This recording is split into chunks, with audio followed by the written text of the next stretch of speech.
Hindi na lang sa mga computer screen nagpasaya ang ilang social media celebrities. Kagabi, nagtanghal sila sa Click Play Festival at talaga namang dinumog sila ng fans. Yan ang chika ni Aubrey Carampel. Mainit ang naging pagtanggap ng mga Pinoy sa mga social media celebrities na dumalo sa Click Play Fest kagabi sa SMX Convention Center. Sinalubong ng malalakas na tilian ang YouTube star na si Ryan Higa na mas kilala sa kanyang YouTube name na Niga Higa. Kaya naman kung i-describe daw niya ang kanyang Filipino fans. As of now, as of today, the first word that comes to mind is loud. Loud is good. That's a good thing. That's a good thing. Let's show him loud. Thank you for that. Right.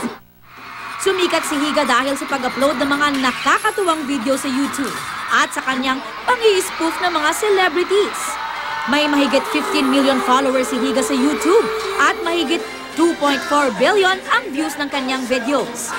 Live ding nag-perform ang Japanese-American YouTube sensation na lubos na ikinutuwa ng fans. Dumalo rin sa social media festival ang Korean-American actor na si Ki Hong Lee na nakilala naman bilang si Min Ho sa Maze Runner movies. Naging tampok si Lee sa mga YouTube films ng Wong Fu Productions. Game na game siyang sumagot sa mga tanong ng fans at nag-participate pa sa Truth and Lie game kasama ang isang maswerteng fan. Also, nag-perform din ang singing group na Simorelli na binubuo ng magkakapatid na Christina, Catherine, Lisa, Amy, Lauren at Danny na nagsimula sa pagpupost ng kanilang cover song sa YouTube. Sa ngayon ay may mahigit 3 million na ang kanilang followers. Nagpakilig rin ang YouTuber at musician na si David Choi na hinarana ang kanyang Filipino fans ng kanyang original song.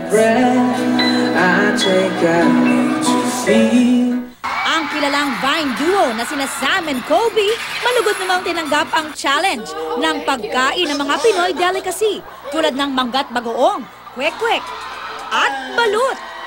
That's not that bad. What?